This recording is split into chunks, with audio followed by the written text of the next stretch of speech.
사이코패스 때문에 더 힘드실 것 같아요. 앞으로 남은 생이. 네. 소시오패스 때문에 더 힘드실 것 같아요. 소시오패스가 소시오패스. 요즘 뭐 많이 네, 나오니까. 네. 우리나라에서 사이코패스 제일 많이 보신 분이 우리나라에서 사이코패스 제일 많이 보신 분이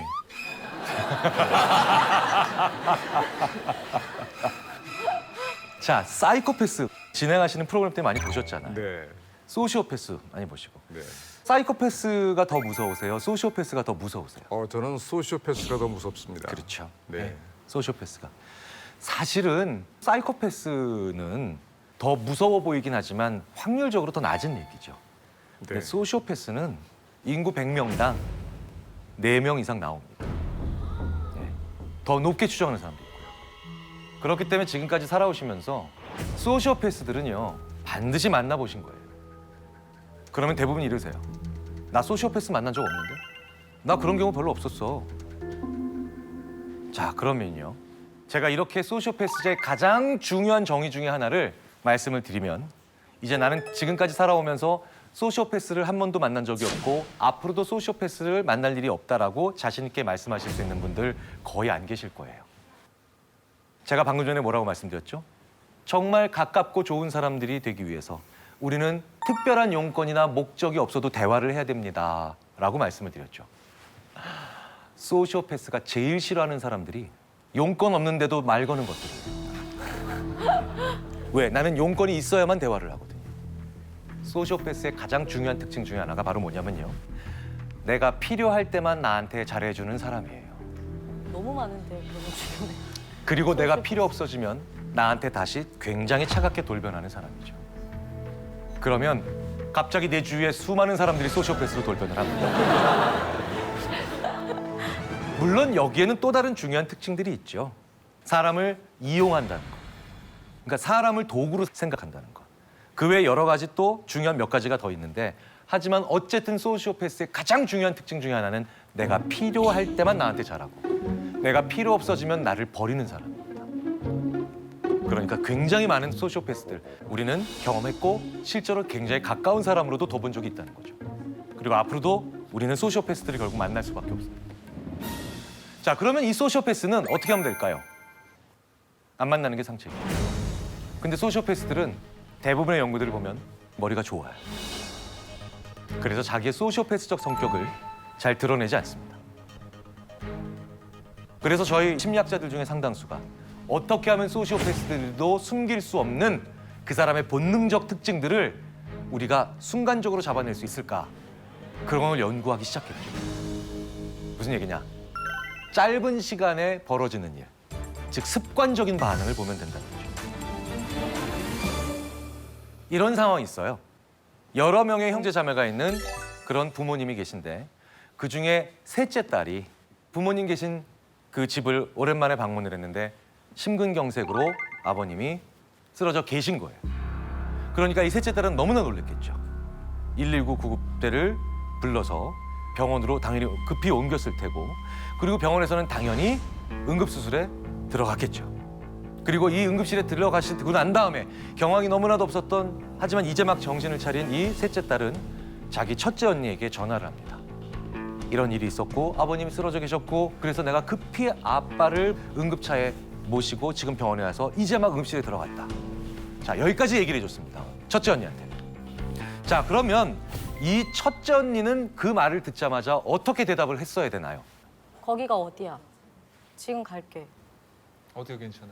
아빠 괜찮니? 괜찮니? 그렇죠? 두 분의 대답이 합쳐진 게 당연히 상식적인 대답이죠. 거기 어디니? 아빠 괜찮니? 그런데 소시오패스들은 이렇게 대답한다는 거예요. 너 왜 응급실에 전화하기 전에 나한테 전화 안 했어? 헐. 뭐예요? 아빠의 목숨보다 중요한 게 뭡니까? 내가 더 중요한 겁니다. 그래서 반사적으로 이렇게 나오는 거예요. 너 왜 나한테 먼저 전화하지 않고 응급실에 전화했어? 자, 우리가 이런 사회적 현상을 많이 봐요. 무슨 얘기냐? 그 사람이 어떻게 됐는지를 걱정하는 게 아니라 그걸로 인해서 어떤 다른 경제적 손실이 있었는지, 어떤 정치적인 손실이 있을지 손익이 있을지를 따지는 사람들 있죠. 심지어 우리는 국가적으로 다들 아파하는데도 그 손익을 따질 수 있는 사람들을 봅니다. 그런 사람들을 멀리 하셔야 돼요. 그런 사람들이 소시오패스적 성향이 강합니다. 심지어 사람의 목숨을 가지고도 돈으로 환산하는 사람들, 가장 경계하셔야 될 소시오패스고요. 그리고 이 사람들은 결국 언젠가 내가 용도가 다했을 때, 그리고 내가 더 이상 필요로 하지 않을 정도로 힘이 약해졌을 때 나에게 이런 행동을 보일 사람들입니다. 멀리 하셔야 된다는 거죠. 그러니까 이런 소시오패스적 사람들은 절대로 뽑으면 안 되는데 이걸 굳이 오히려 나서서 뽑으려고 하는 분들이 계세요. 바로 그게 압박 면접하시는 회사예요. 온갖 수치스럽거나 당황스러운 질문들을 합니다. 그리고 이 질문에 상대방이 당황해하면 얘는 일을 못할 거예요라고 하는 어이없는 생각을 하시죠. 이런 당황스러운 질문에 오히려 당황하지 않고 자기 자신을 잘 속이고 무언가를 도구적으로 사용하며 정서적으로 반응하지 않는 내가 이 면접을 통과해야 되겠다라는 생각만으로 감정이 메마른 무서운 사람들은 내가 내 회사에 스스로 불러들이는 그런 일들을 하실 수도 있는 겁니다. 재밌는 건 이런 수많은 거꾸로 하는 것들, 착각하고 있는 것들은 정말 다른 데도 많습니다. 바로 통제의 착각, 컨트롤의 착각입니다. 제가 전형적인 40대 남성이죠. 40대 남성인데 이렇게 길을 가고 있어요. 프랑스 파리에서 길을 걷고 있는 전형적인 프랑스 남자인데요. 그런데 저한테 한 20대 초반 정도로 보이는 어떤 아가씨가 약간은 다급한 얼굴로 저한테 와서 아저씨 저 좀 도와주세요. 저쪽에 좀 불량스러워 보이는 세 사람이 내 휴대전화를 잠깐 보자고 했는데 장난치면서 안 돌려줍니다. 가서 젊은 친구들한테 좀 그러지 말라고 얘기 좀 해주세요. 이게 아주 위험한 상황은 아닌 것 같지만 저 친구들이 좀 쉬운 말로 이런 거죠. 껄렁껄렁대는 친구라서 그를 지나가는 자기 또래의 여자인 나에게 좀 지금 이 상황에서 약간 무례한 행동을 합니다. 요 정도의 톤이에요. 이런 식으로 얘기해주면서 도와달라고 합니다. 자, 김상준 씨께서는 도와주시겠습니까? 도와줘야지. 그렇죠. 근데 그 상황이 한국이죠? 프랑스라는 게 중요합니다. 프랑스. 네. 아, 좀 생각을 해봐야겠네. 어쨌든 도와주겠다는 사람들도 있고 안 도와주겠다는 사람들도 있죠. 자, 이런 차이가 그런데 의외로 그 사람의 성품에 의해서만, 가치관에 의해서만 결정나는 게 아니라는 거예요. 중년 남성이 아까 자기를 좀 도와달라고 하는 그 여성을 만나기 직전에 또 다른 여성에게 이런 질문을 길거리에서 받습니다. 저 아저씨, 발렌타인가로 가려면 어떻게 가야 되나요? 아, 발렌타인가요? 자, 이쪽으로 가시면 됩니다. 자, 그런데 또 다른 어떤 아저씨들은요, 그 도움을 달라고 하는 그 여성을 만나기 전에 이렇게 길을 물어봅니다. 저 아저씨, 그 마틴가로 가려면 어떻게 가야 되나요? 아, 마틴가요? 저렇게 가면 됩니다. 결과부터 먼저 말씀드릴게요. 발렌타인가로 가려면 어떻게 해야 되나요? 라는 질문을 받은 사람들이 더 많이 도와줍니다. 이후에 만난 약간 곤경에 처한 여성을. 그리고 마틴가가 어디예요? 라는 질문을 받아서 설명해 준 아저씨들은 도와주는 확률이 상당히 줄어들더라는 거예요. 도대체 발렌타인가와 마틴가가 도대체 무슨 차이냐? 자, 구글 이미지 검색을 해보면 그대로 알 수가 있습니다.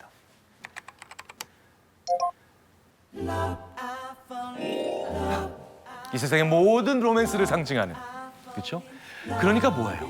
발렌타인이란 말을 듣자마자 그 얘기를 입에 담고 얘기하는 것만으로도 사람들은 뭔가 로맨스에 관련된, 이성과 관련된 조금 더 낭만적으로 변하더라는 겁니다. 자, 그런데 이 연구자들이 왜 마틴이라는 거리를 물어보게 만들었느냐? 야, 저도 이미지 검색해보고 깜짝 놀랐습니다. 이런 모습이 나오더라고요. 아유, 그러니 훨씬 더 뭡니까? 그냥 배 나온 아저씨처럼 변한 겁니다. 조금 더 낭만적으로 변한, 그리고 조금 더 아저씨처럼 변한 이 모습에서 사람들의 도움 행동의 차이가 많이 난다는 거죠. 이 단순한 차이들이 벌써 선택에 큰, 혹은 행동에 큰 영향을 만들어낸다는 건 마찬가지로 뭡니까? 우리가 직전에 어떤 상황이 있느냐, 특히 자아와 관련해서 어떤 상황이 있었는가가 굉장히 중요합니다. 너한테 사진 찍어보라 그러고 너희 가족 사진을 찍어보내라 그럴 때 사람이 얼마나 바뀌는지 한번 보여드릴게요. 이 어쩌다 어른 프로그램 정민식 PD라고 있습니다. 네. 이 정민식 PD한테 딸이 굉장히 아끼는 딸이 있습니다. 그러니까 자기와 딸을 찍어서 보낸 거죠. 그러니까 우리가 돼서 보낸 겁니다. 자, 이렇게 보내요. 멀쩡하죠? 제가 5분 후에 정 PD, 당신 찍어서 보내봐. 그랬더니요, 이 어쩌다 어른 프로그램 정민식 PD라고 있습니다. 이 정민식 PD한테 딸이 굉장히 아끼는 딸이 있습니다. 그러니까 자기와 딸을 찍어서 보낸 거죠. 그러니까 우리가 돼서 보낸 겁니다. 자, 이렇게 보내요. 멀쩡하죠? 제가 5분 후에 정 PD, 당신 찍어서 보내봐. 그랬더니요, 이렇게 돌변합니다.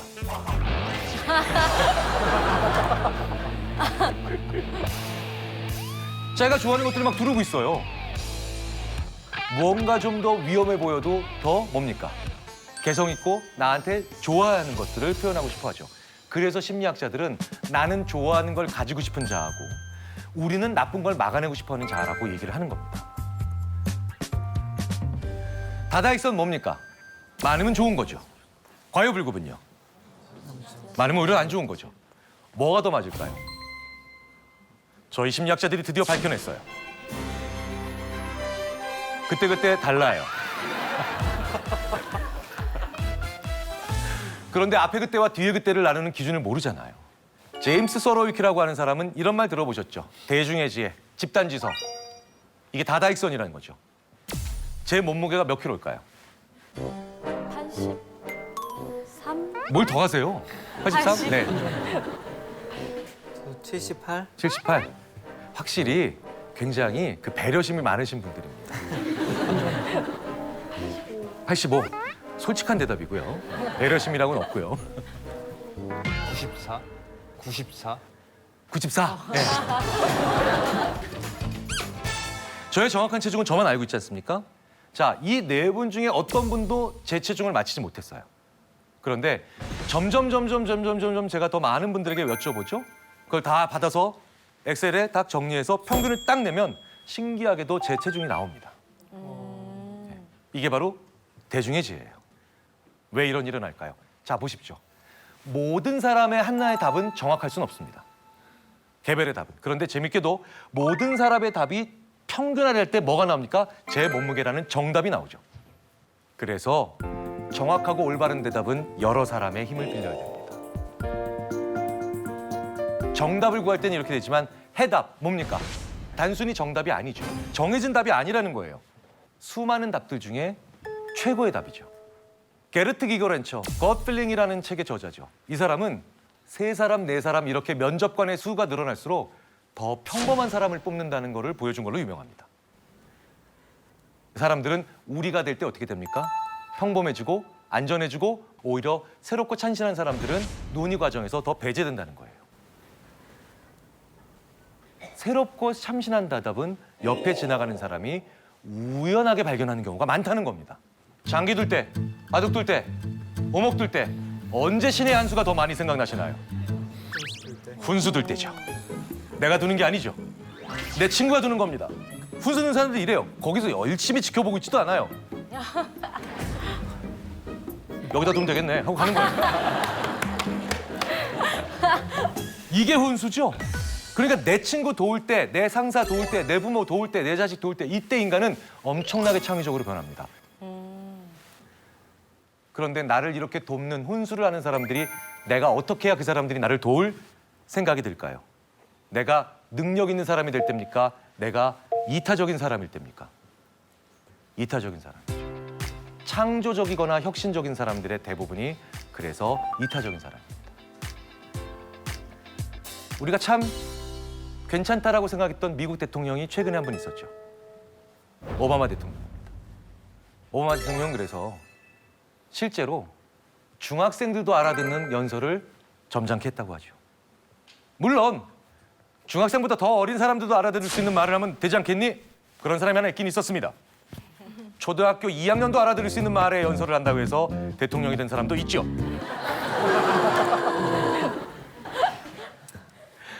그런데 내 주위에 나와 그래도 수준이 비슷한 사람들한테만 알아들을 수 있는 말, 즉 대학생들만 알아들을 수 있는 그런 고급스러운 말을 했고 매번 과학과 수많은 철학적인 얘기를 했던 이 사람은 대통령이 되지 못했습니다. 나보다 어린 사람에게 도움받을 때, 나보다 아직 능력이 부족한 사람한테 무언가 조언을 구할 수 있고 그 사람들이 알아들을 수 있는 말을 할 때 인간은 제일 지혜로워집니다. 존경하는 사람은 필요합니다. 롤모델도 필요하죠. 그런데 그게 그 사람과 동일한 모습을 가져야 된다고 생각하는 건 우리의 큰 착각이라는 거예요. 그래서 우리는요, 마지막으로 중요한 착각 중에 하나가 바로 남 따라하는 착각이에요. 유사성의 오류라는 겁니다. 이건 영화에서 종종 자주 등장하는 소재이기도 합니다. 어떤 여자분이 자기가 너무 좋아하는 동성인 다른 여자 동창이 있는데 그 동창이 너무 좋아서 같은 옷을 입고 다녀요. 같은 헤어스타일을 하고 같은 매니큐어 색깔을 하게 됩니다. 내가 어떤 사람을 존경하고 그 사람을 닮아야 된다라는 착각을 정말 많이 한다는 거죠. 히로시마에 가면 무인 호텔이 하나 있어요. 헨나 호텔이라고 합니다. 저 무인 호텔에 가면 데스크에 프론트죠. 프론트에 3가지 로봇이 있다고 합니다. 첫 번째 로봇은요, 우리가 잘 알고 있는 그냥 로봇. 그 다음에 사람처럼 생긴 로봇. 이거 사람 아니에요. 사람이랑 굉장히 비슷하게 그 움직임도, 안면 움직임도 보여주는 그런 로봇입니다. 3번째, 좀 엉뚱하죠. 공룡 로봇이에요. 공룡 로봇. 사람들이 체크인을 어떤 로봇에게 제일 많이 하는가를 본 거예요. 자, 상식적으로 가운데 있는 사람 로봇에게 제일 많이 체크인하러 갈 거라고 생각을 했습니다. 그런데 관찰해 본 결과 놀랍게도 체크인을 어떤 로봇에게 제일 많이 하는가를 본 거예요. 자, 상식적으로 가운데 있는 사람 로봇에게 제일 많이 체크인하러 갈 거라고 생각을 했습니다. 그런데 관찰해 본 결과 놀랍게도 공룡 로봇에 제일 많이 갑니다. 그리고 사람처럼 생긴 로봇한테는 거의 안 갑니다. 실제로 우리는요, 제일 비슷한 걸 가지고 제일 소름 끼쳐 합니다. 인간과 제일 비슷한 게 뭔가요? 사실 시체예요. 그리고 좀비죠. 근데 우리는 제일 무서워합니다. 제일 내 옆에 두기 싫어하고. 우리는 어중간하게 상당히 비슷한 것들을 오히려 싫어한다는 거죠. 무슨 얘기입니까? 너무 비슷하게 살지 마십시오. 너무 다른 사람들 따라할 필요는 없다는 겁니다. 나는 나일 때 사랑받는다라는 생각을 가지지 않으면 우리는 영원히 남 따라하다가 시체 취급받고 좀비 취급받을 수도 있습니다. 마치 헨나 호텔의 가운데 있는 그 사람들이 가장 찾지 않는 그런 인공지능 로봇과 같은 취급을 받을 수도 있다는 거죠. 이 모든 착각들 중에요, 사실은 제일 큰 착각이 저희 인지심리학자들뿐만 아니라 수많은 심리학자들이 거꾸로 해왔구나 라고 하는 큰 반성을 만들어낸 연구들이 있죠. 만약에 예를 들어서 교통사고를 당해서 허리가 너무 아프다, 진통제 드시면 효과가 있잖아요. 그런데 이 진통제의 약효가 허리로 갈까요? 뇌로 갈까요? 네, 뇌로 갑니다. 허리는 아픈 거 모르죠. 우리 뇌의 대표적인 영역이 요 엔테리어 싱글레이트 콜텍스예요. 앞쪽이 아니라 옆쪽에 있는데 우리말로 바꾸면 되게 재밌어집니다. 전측 대상회예요. 무슨 가게 이름 같죠? 여기가 활동하면 우리는 아프다고 느끼는 겁니다. 그런데 인간한테는 이렇게 살점 떨어져 나거나 아니면 뼈가 부러지는 상처가 없는데도 너무너무 고통스러울 때가 있잖아요. 그게 사람 때문에 겪는 고통이죠. 그리고 대부분 이 둘은 이별 아니면 갈등입니다. 자, 이별과 갈등은 내 뼈와 살에 조금도 상처가 없잖아요. 그런데 저희 심리학자들뿐만 아니라 관련된 연구자들이 이별이나 갈등에서 사람 때문에 고통스러울 때에는 뇌에서 어디에서 그 반응을 처리를 하는지가 궁금해진 거예요. 저희들이 좀 놀랐어요. 의외로 같은 지점이에요. 그러니까 우리 뇌는 교통사고 당해서 허리가 너무 아픈 것과 사람과 이별이나 갈등에서 사람 때문에 고통스러운 거를 거의 구분을 안 하더라고요. 그런데 이렇게 사람 때문에 고통스러울 때 그런 진통제를 드시면 효과가 있느냐? 효과가 나와요. 제가 설마하니 이 자리에 계신 이 귀한 분들께 대버림 팔려고 이러는 거 아니에요. 그다음에 이제 보통 가지고 있는 범죄에 대한 고정관념 얘기를 한번 해보려고 합니다. 우리가 가지고 있는 많은 오해 중에 하나가 범인은 사회 부정자일 것이다 라고 하는 오해 아닌 오해입니다. 그러니까 이런 거죠. 보통 범죄를 저지른 사람은 여러 범죄 중에서 가정환경 좀 불우하고 못 사는 데서 이렇게 나왔고 또 뭐 이런 잘못된 편견 같은 것들이 있습니다. 물론 그런 범죄자도 있습니다. 그런데 사회적으로 약간 억눌리고 또 일종의 주눅든다고 하죠. 그런 분들은 수단을 못 가지고 있습니다. 그러니까 범죄도 자원이 필요한 거거든요. 그렇기 때문에 이제 그런 것이 전제가 돼야 되는 건데 첫 번째 편견이 범인은 사회 부정자일 것이다. 성범죄의 80% 이상이 주로 아는 사람. 그렇죠? 그렇죠? 보통 이제 우리가 면식이라고 하기도 하고 그리고 몇 번 본 사람. 그건 뭐냐면 사람에 대한 접근이 가능한 사람이라는 거죠. 그러니까 성범죄자는 비교적 자신의 외모에 대해서 인식하고 있는 사람입니다. 자기가 잘난 거 아는 사람들. 그렇죠. 그래서 이걸 보통 전문 용어로 이제 대인 범죄라고 합니다. 그러면 방화범은 뭐겠죠? 대물 범죄가 되는 거죠. 그러니까 사람에 대한 접근을 하기가 힘드니까 뭘 하는 겁니까? 불을 지르는 거죠. 이게 누군지 아시겠습니까? 예, 그렇죠. 이 영세사님은 강호수입니다. 어떠신가요? 얼굴로만 보면 진짜 평범하고. 그렇죠. 예, 예. 네. 처음에는 무슨 사건이냐면 실종 사건만 계속 발생을 했습니다. 근데 나중에 잡히고 보니까 다 납치 살해한 사건인 거죠. 주로 이 강호순 사건 같은 경우를 연쇄살인이라고 보게 되는 부분은 살해 방법이 아주 독특한 방법이 있습니다. 이거 대상도 그렇고 강호순 연쇄살인 사건의 피해자들을 일종의 프로필을 조금 일별한 겁니다. 특징적으로 뭐가 나타나시죠? 치마, 부츠, 치마.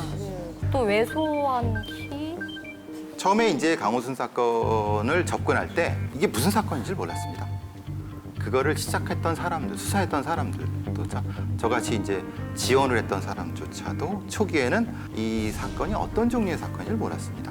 근데 나중에 피해자의 유형을 찾고 보니까 저런 특성이 나타났다는 겁니다. 나이대를 한번 보세요. 나이대가 사실 다르죠? 네. 그리고 키가 조금 작은 부분도 있지만 사실 저 부분은 큰 차이가 없었어요. 그러니까 이제 이 사람이 가지고 있던 독특한 특징은 중간에 있다는 겁니다. 이게 이제 이 범인이 가지고 있는 피해자를 선택하는 기준입니다. 연쇄살인 사건을 접근할 때는 굉장히 머리가 빠질 정도로 아픕니다. 왜냐하면 그 사람들의 머릿속으로 들어가야 돼요. 근데 이 사람이 어떤 종류의 트라우마와 트리거를 가지고 있고 무엇에 자극을 받는지를 모릅니다. 그렇죠? 갑자기 실종이 되고 피해자가 생기는데 이 피해자들의 연속성, 그러니까 연결성을 모르는 겁니다. 그래서 이제 되도록이면은 여러 가지 면에서 저런 것들을 오픈된 상태에서 많이 보려고 하죠. 실제로 이 사람은 체포될 때 차가 3대였고 집도 2채, 농장 하나. 우리가 생각했던 연쇄살인범이라는 것과 굉장히 다르죠. 왜 그랬을까요? 숨어 있으려고 해요. 사람들 속에 숨어 있는 것. 그러니까 강호순 같은 경우는 그랬다고 합니다. 주변 사람들한테 아주 친절하고 싹싹하고 그리고 아이들한테도 너무 자상한 아버지. 이런. 당시에도 그 강호순 사건이 벌어질 때 이런 얘기가 있었습니다. 낯선 사람 차에 타지 마라.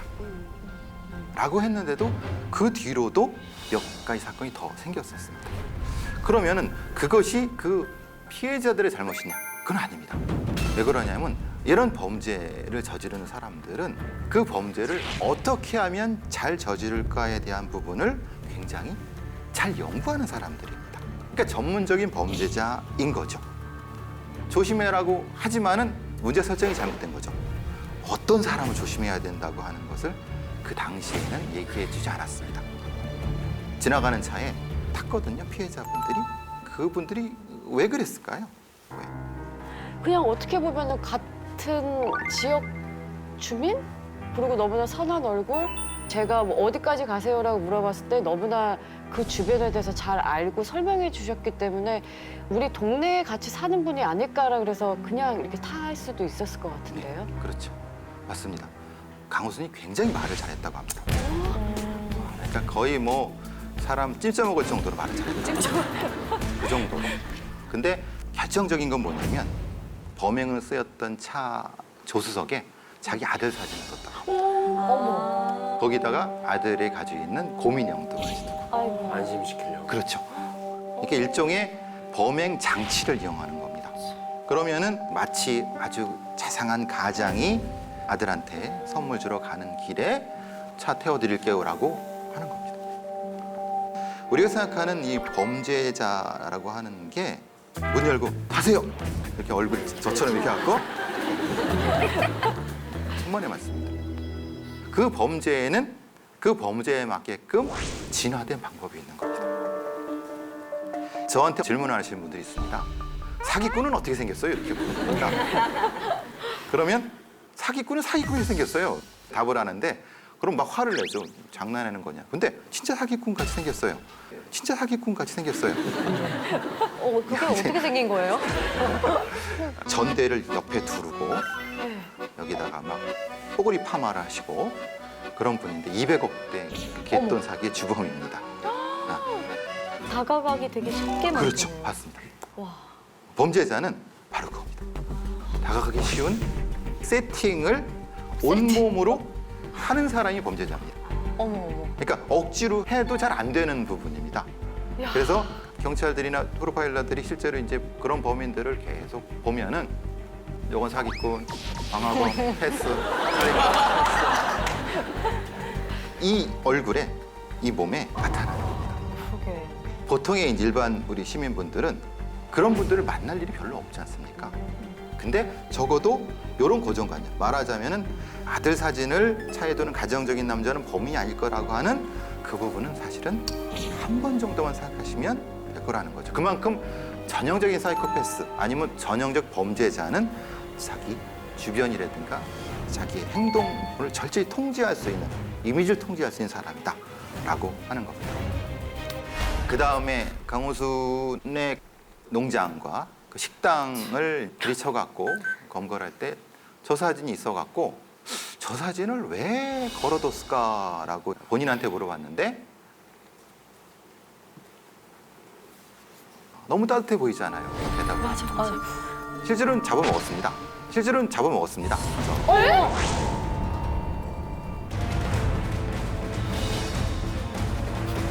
왜냐하면 진짜 사이코패스는 인면수심이네. 공감 능력이 없기 때문에 반려동물을 키울 수가 없습니다. 어머. 공감 능력이라는 건 감정을 통해야 되지 않습니까? 터미네이터라는 영화 아시나요? 네. 터미네이터에서 기계인간을 탐지하는 원시적인 방법이 뭐죠? I will be back. I will be back. 저 이따 잠깐 보시죠.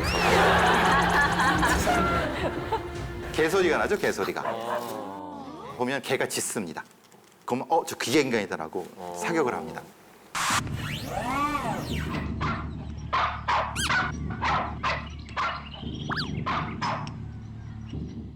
동물들은 얼굴 표정을 봅니다. 사람의 표정을 봅니다. 그러니까 기계인간은 표정이 없는 겁니다. 그 로봇이니까요. 그래서 보통 우리가 반려동물을 키우시지 않습니까? 개도 이렇게 눈을 쭉 보고 하죠. 근데 서로 교감을 하는 거지 않습니까? 근데 이제 교감을 못 하니까 이게 키울 수가 없는 겁니다. 사이코패스의 특징을 앞에 나온 걸 조금 정리를 하자면 세 가지 정도입니다. 아주 극단적인 자기 중심성입니다. 그러니까 아까 말씀드린 그런 거죠. 자기밖에 모릅니다. 그러니까 주변에서 사람이 죽어가도 자기 여기 칼 자국 나는 데서 응급실에 갑니다. 그래서 의사한테 뭐 빨리 좀 해달라고 하는데 옆에서 사람이 죽어갑니다.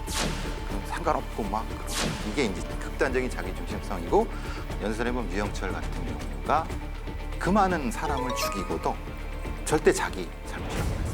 그러니까 표현이 그렇지만은 나한테 죽은 여자들이 몸 관수를 못했기 때문에 내가 죽인 거다. 뭐 이렇게 표현하는 거죠. 그러니까 이제 이런 부분이 그렇고 지금 재판 중인 사건이죠. 인천 연수구에서 초등학생을 잔혹하게 살해한 사건에서 17세 김양이라고 하는 사람이 구치소에서 한 말이 있죠. 뭐가 가장 힘드냐 했더니 날씨가 좋은데 벚꽃 못 보러 가는 게 제일 힘들어요 라고 합니다. 핵심적으로는 자기 중심으로 돌아가는 세상입니다. 그러니까 자기를 방해하면은 거의 가차없이 용서하지 않는 부분이죠.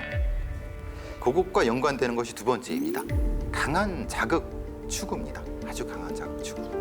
요건 이제 뭐냐면 앞서 말씀드린 것처럼 시각적인 부분이 있겠고 촉각적인 부분이 있고 청각적인 부분이 있습니다. 보통 인문학적인 형태의 만족이라든가 사람과 같이 사는 것의 만족 이런 것들이 아니라 아주 극단적인 자극입니다. 그래서 보통 연쇄살인범들의 살해 방식이 되게 잔인한 것은 죽어가는 장면을 보려고 하는 시각적인 욕구 그리고 죽어가는 것 속에 들리는 소리 같은 거 그리고 그 시체를 만짐으로써 느껴지는 차가움을 느끼고자 계속 반복적으로 하는 거거든요. 이걸 거꾸로 이용할 수 있는 겁니다. 프로파일러들은 독특하게 소리와 연관되어 있는 사이코패스구나, 색깔과 관련된 사이코패스구나, 아니면 이것은 촉각과 관련된 사이코패스인가를 그 사람의 얘기를 들어보면서 찾아가는 부분이라는 거죠. 이거 이제 세 번째 같은 경우가 뭐냐면 늘 일탈을 합니다. 보통 이제 그 사이코패스들이 어렸을 때는 잘 나타나지 않고 한 청소년기에 나타난다고 하는데 사실 그건 조금 오해가 있는 부분이 있는데요. 한 7, 8살쯤 되면 뭘 하냐면 길 가든 간판을 뻥 찹니다 그냥. 자기가 피해가면 되잖아요. 네. 근데 왜 이게 내 앞에 있어야 돼? 라고 자기가 생각을 합니다. 근데 처음에 그렇게 되면 어떻게 됩니까? 혼나죠. 가게 주인한테 혼나죠. 네. 그럼 이제 조금 발전을 합니다. 멀리 가서 비비탄 총으로 빡 쏩니다. 아, 그래서 복수. 네, 그렇죠. 요게 사소한 범죄를 반복적으로 함으로써 그래도 된다고 생각을 하고 그걸 통해서 만족을 얻고 그 경험을 통해서 머릿속에 뇌 구조가 바뀌어갖고 진화되고 그 다음 단계로 넘어가게 되는 형태가 됩니다.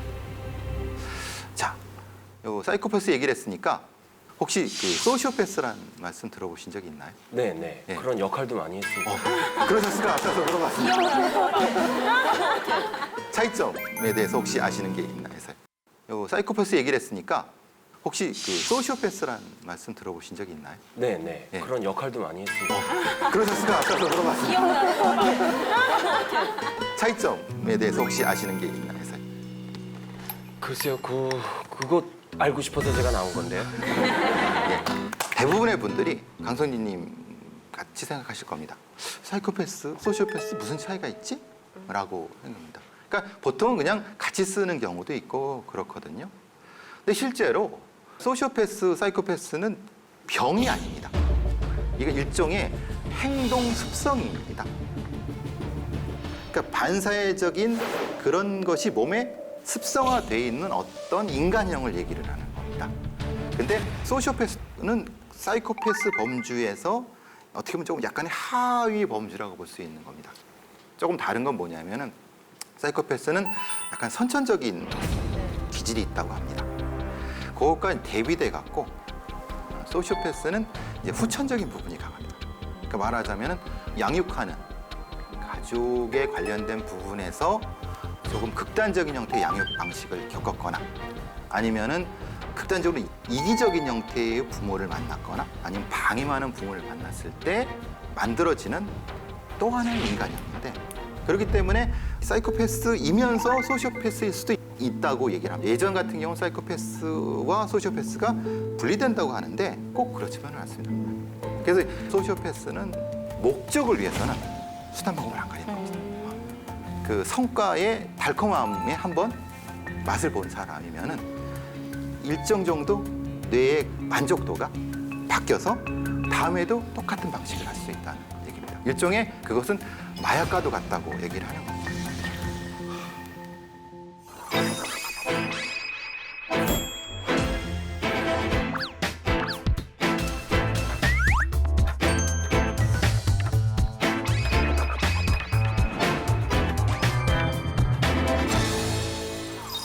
자, 보통 이 성범죄는 하루 중에 어느 시간에 제일 많이 발생할까요? 해 뜰 때는 좀 부끄럽지 않을까요? 그러니까 뭐 밤이나 새벽 이럴 것 같은데요. 밤이나 새벽. 네. 제가 저렇게 얘기했는데도.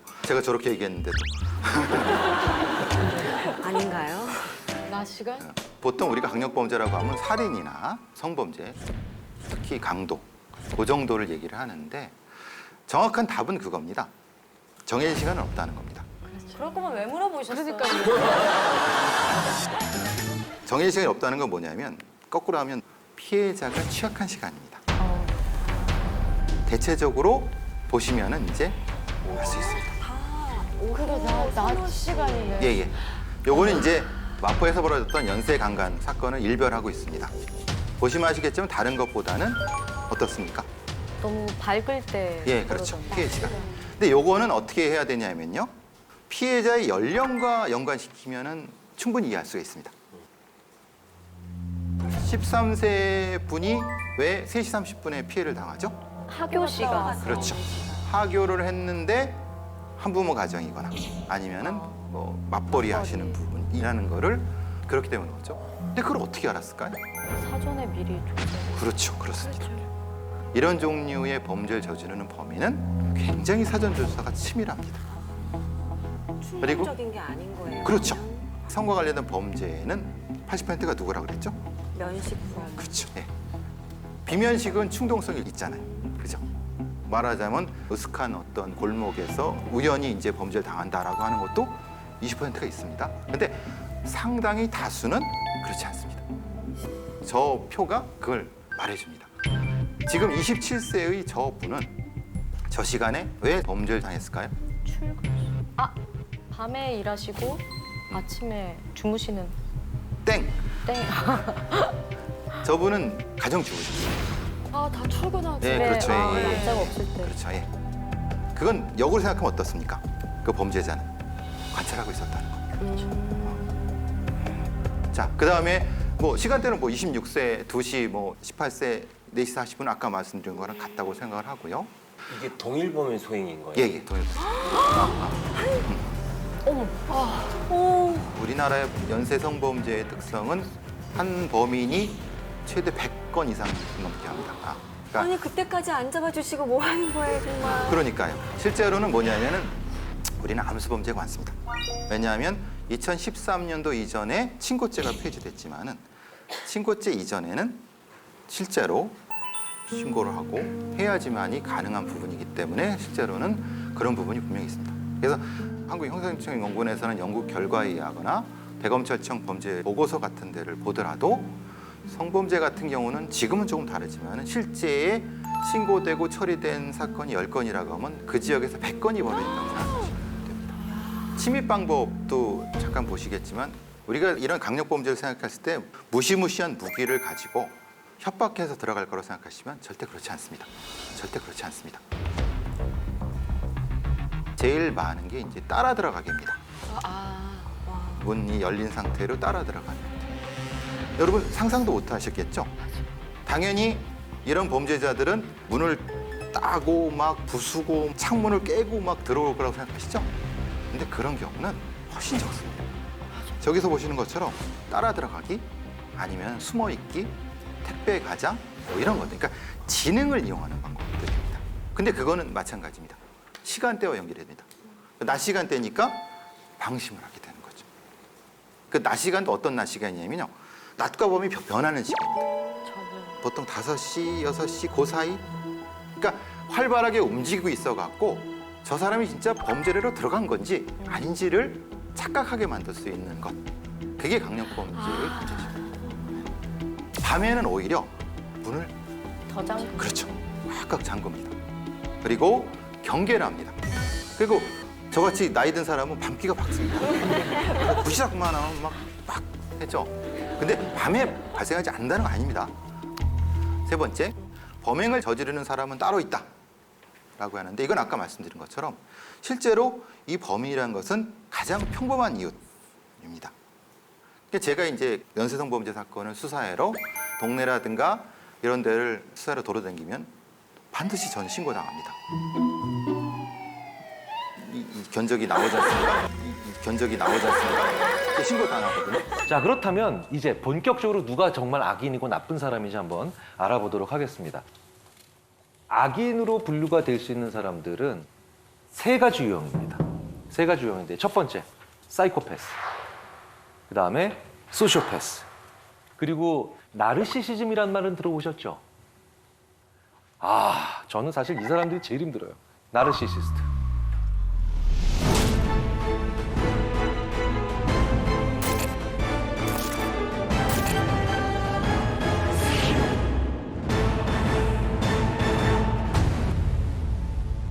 사이코패스는 내가 나쁜 짓을 해도 어떤 처벌을 받는가에 대한 개념 자체가 없어요.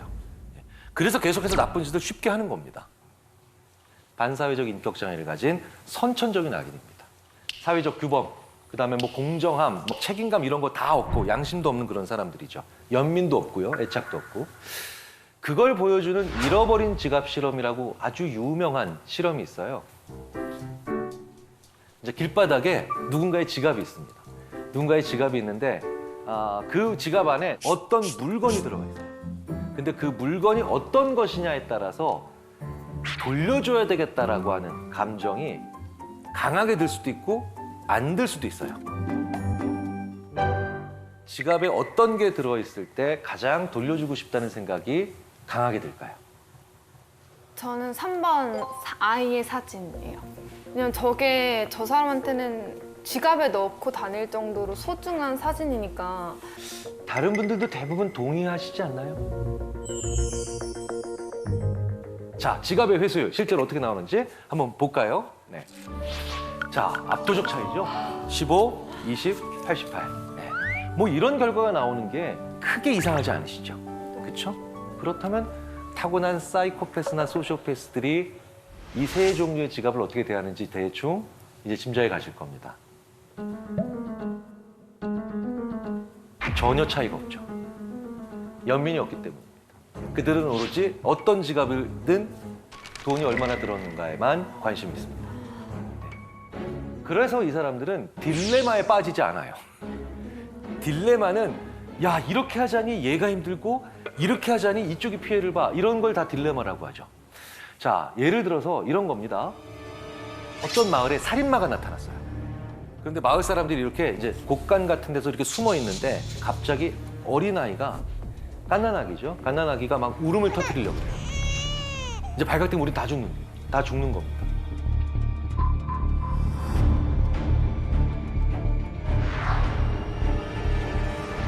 자, 이런 긴박한 상황에서 정찬님 같으면 어떻게 하실 건가요?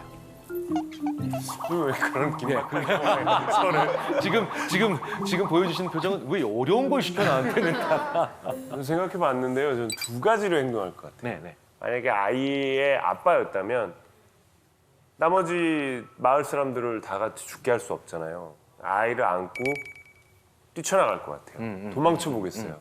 그리고 두 번째는 어차피 죽을 거 싸우다 죽어보겠어요. 차라리. 애기가 우는 걸 어떻게 뭐 할 수가 없잖아요. 그렇죠. 네. 네. 그 두 가지 방법 외에는 떠오르지 않네요. 어떤 분들은 또 이렇게 얘기하세요. 어떻게든 소리가 안 나가게 막아보겠습니다. 네. 그래서 제가 그런 생각도 어떻게 하셨나 했더니 음향공학과 전공입니다. 그럴 수도 있겠구나. 네. 심지어 또 어떤 분들은 이러세요. 아이에게 최면을 걸어보면 안 될까요? 부터 시작하고 네. 어떻게든 아이를 죽인다로 가지 않아요. 네. 아기를 즉각적으로 죽인다는 대답을 안 하시는 분들이 정상인 거죠. 그렇죠. 하지만 사이코패스들은 애 죽여.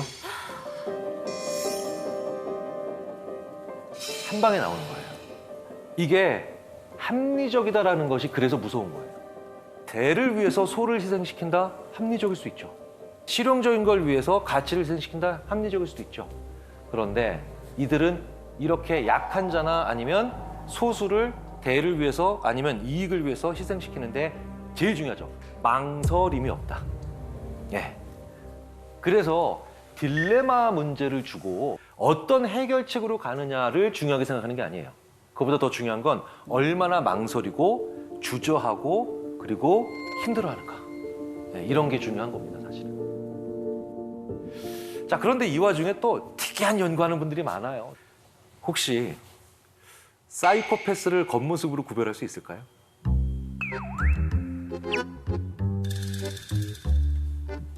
세 분 중에서는 또 그런 딱 보면 이건 사이코패스다 이렇게 좀 느끼는 거 있어요? 근데 그걸 알았다면 저희가 안 당하지 않을까요? 그렇네요. 명쾌하신데요?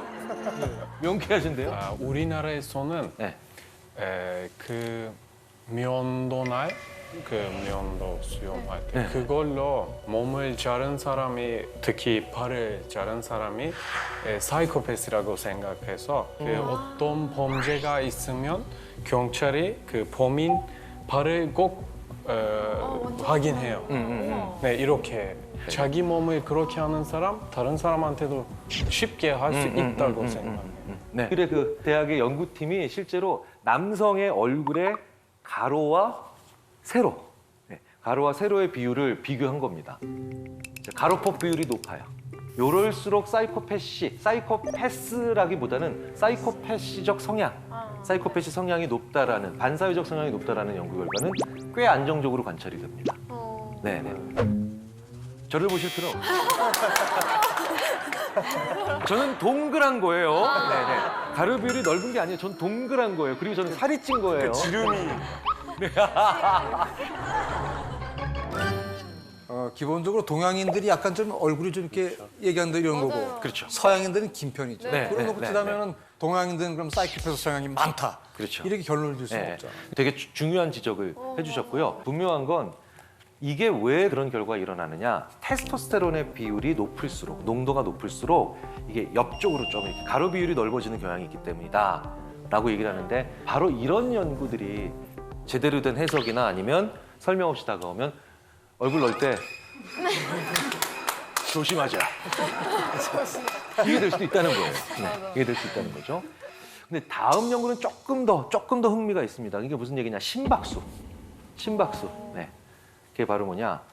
이제 닐 제이콥슨이랑 존 거트먼이라고 굉장히 유명한 또 임상심리학자가 있는데 이 사람들이 한 연구는 굉장히 의미심장하면서도 정말 분노를 금하지 못하게 하는 그런 연구인데요. 이 사이코패스들은요. 이제 팔걸이가 이게 좋은 의자들 있죠. 이제 흔들 의자도 있고 이제 요즘 안마 의자 같은 것도 있죠. 이런 거 다 이렇게 쉬고 있을 때보다 사이코패스들은 자기 아내를 때릴 때 심장 박동수가 더 낮아져요. 네. 그러니까 이때 더 편하다는 거예요, 마음. 끔찍하시죠. 그러니까 오히려 폭력적인 행동을 할 때 더 기분이 좋아지는 거죠. 네. 끔찍한 인간들. 자.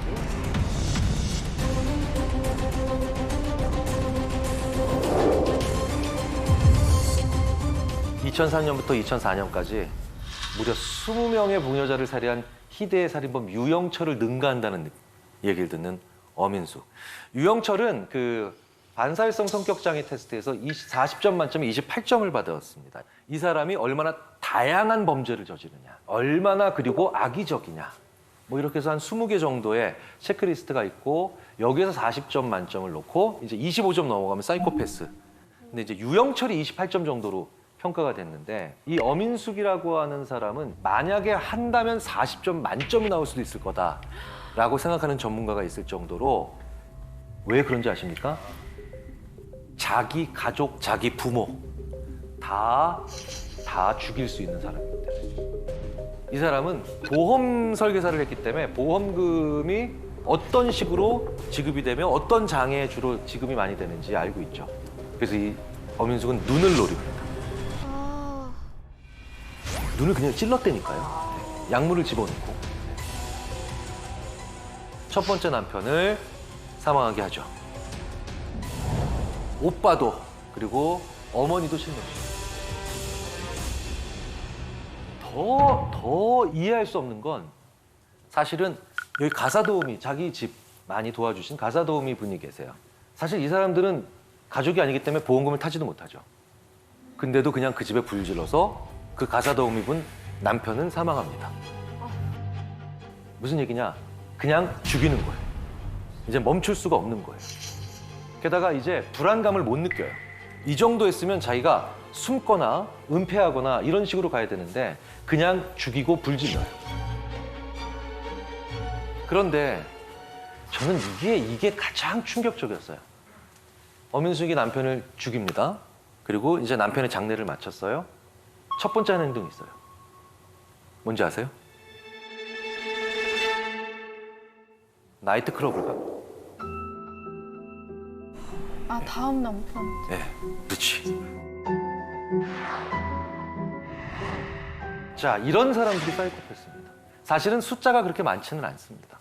많지는 않아요. 그런데 소시오패스들은 이것보다는 더 다채로운 얼굴을 하고 있죠. 그러니까 다크나이트에 나오는 조커, 사이코패스지만 소시오패스들의 상당수는 어떤 얼굴을 하고 있냐면 이런 얼굴을 하고 있어요. 네. 사실은 이 얼굴 기억나시죠? 이거 네. 슈렉에 나오는 그런 얼굴을 얼마든지 합니다.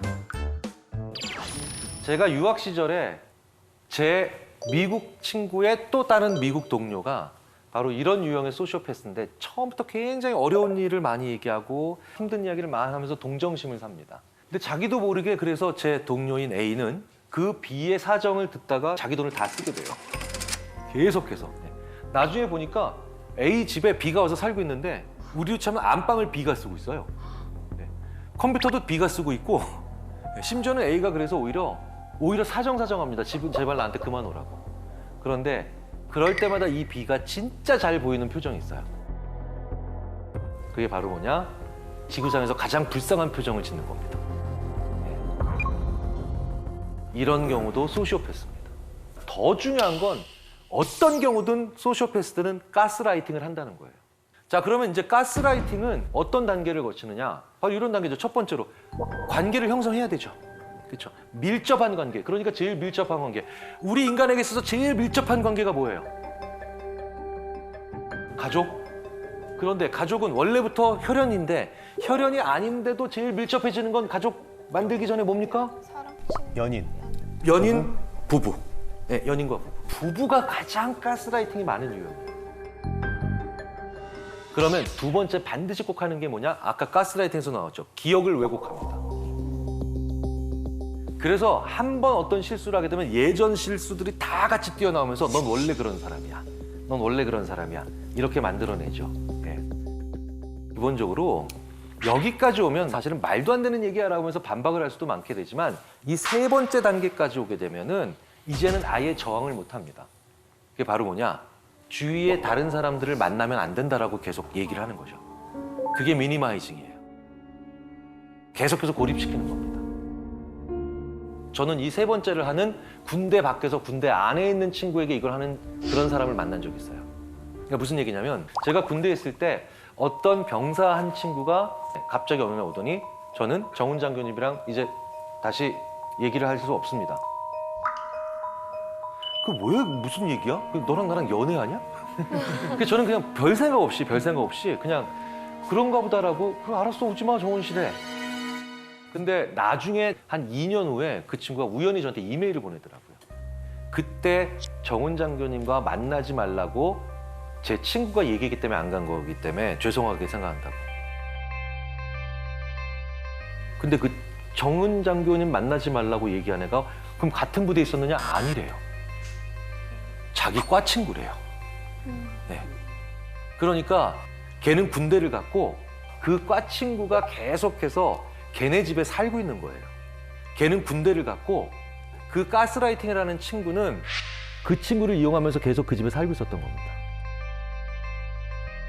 그런데 그걸 계속하는 과정에서 이 소시오패스적이고 가스라이팅하는 친구는 계속해서 자기 말을 듣게 해야 되니 제일 중요한 게 뭡니까?